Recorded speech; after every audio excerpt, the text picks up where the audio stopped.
This video represented by Education Tech Era. और इस video के अंदर हम लोग बात करने जा रहे हैं व्हाट इज डेटा स्ट्रक्चर के बारे में। और असल में हम कुछ टॉपिक के बारे में पहले ही पिछले वीडियो में क्लियर कर चुके हैं कि about the introduction and information DSA. अब डीएसए क्या होता है इसके बारे में पहले वीडियो हम लोग बना चुके हैं, तो आप फिलहाल जाके चेकआउट कर सकते हैं प्लेलिस्ट के अंदर। और इस वीडियो के अंदर हम लोग जो बात करने जा रहे हैं यहाँ पर वो डेटा स्ट्रक्चर क्या है इसके बारे में बात करने जा रहे हैं। डेटा स्ट्रक्चर नाम से ही पता चलता है कि मेमोरी को व्यवस्थित करना। मेमोरी में डेटा को व्यवस्थित करने के कई तरीके हैं, जैसे कि हम पहले ही देख चुके हैं कि डेटा स्ट्रक्चर में से एक यानी सी भाषा में array. The data structure name indicate the itself that organizing the data in a memory. There are the many ways of organizing the data in the memory as we have already seen once of the data structure array in C language. Actual में हम लोग data structure के नाम से ही समझ सकते हैं और ये अंडरस्टूड भी कर सकते हैं कि डेटा स्ट्रक्चर क्या है। ये बेसिकली एक तरह से इंडिकेट करता है कि डेटा को सिस्टमैटिक तरीके से हम लोग यहाँ पर ऑर्गेनाइज कर सकें। और ये हम लोग फिलहाल सी लैंग्वेज में ऑलरेडी पहले देख चुके हैं, क्योंकि उसमें एक एरे का ऐसा कॉन्सेप्ट था जिसमें डेटा को हम लोग स्टोर करना सीखे थे। नेक्स्ट वन अगर हम लोग देखें तो array is a collection of memory element in which data is stored sequentially one after another. In other words we can say that array stores the element in a continuous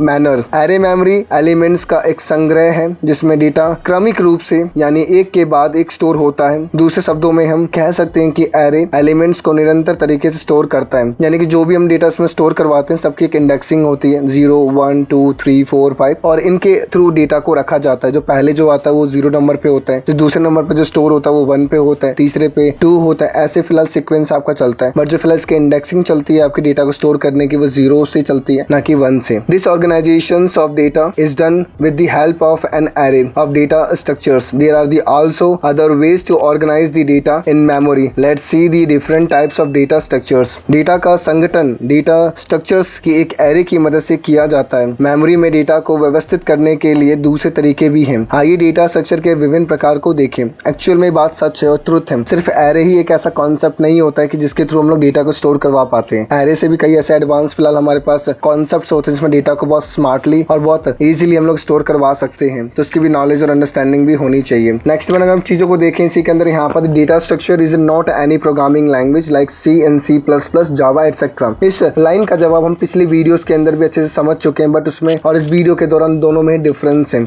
अब इस video के अंदर में मालूम चल पाया कि फिलहाल इसके अंदर हमें ये मालूम चल चुका है कि डेटा स्ट्रक्चर बेसिकली कोई प्रोग्रामिंग लैंग्वेज नहीं है as similar C++, Java etcetera, but it is a set of the algorithm that we can use in any programming language to structure the data in the memory. The data structure कोई programming भाषा नहीं है जैसे C and C++, जावा आदि में हम लोगों ने पढ़ा था। यह एल्गोरिथम का एक सेट है जिसका उपयोग हम मेमोरी में डेटा को स्ट्रक्चर करने के लिए किसी भी प्रोग्रामिंग भाषा में कर सकते हैं। एक्चुअली बात ट्रुथ है, हमें डेटा को सीक्वेंस में स्टोर करना है। ये जरूरी बिल्कुल भी नहीं है कि इसके लिए हमें C की जरूरत होनी चाहिए, C++ की जरूरत होनी चाहिए, जावा की जरूरत होनी चाहिए। हम किसी भी एक लैंग्वेज के थ्रू डेटा को सिस्टमैटिक तरीके से फीड करवा सकते हैं। To structure the data in a memory an number of algorithm were proposed and all these algorithms are known as the abstract data types. These abstract data types are the set of rules. Memory में data को structure करने के लिए n संख्या में algorithm प्रस्तावित किए गए थे और इन सभी एल्गोरिथम को एब्स्ट्रैक्ट डेटा टाइप के रूप में जाना जाता है। ये एब्स्ट्रैक्ट डेटा टाइप नियमों का सेट होता है। और बेसिकली इस वीडियो के अंदर हम लोगों ने बस यही जाना है कि व्हाट इज डेटा स्ट्रक्चर। और इस वीडियो का मेन मोटिव ये था कि आपको डिफरेंशिएट कर सके और अंडरस्टूड करवा सके, और किसी ने अगर आपसे पूछ भी लिया यहाँ पर तो बता सके कि डेटा स्ट्रक्चर क्या है। बेसिकली क्वेश्चन पूछा जाता है इंटरव्यू के दौरान, तो आप इसके लिए प्रिपेयर रहें पहले से। और बेसिकली अगर वीडियो अगर आपको अच्छी लगी तो इस वीडियो को लाइक कीजिएगा, चैनल को सब्सक्राइब कीजिएगा, अपने जैसे और भी साथियों को इस वीडियो को शेयर कीजिएगा। Thank you.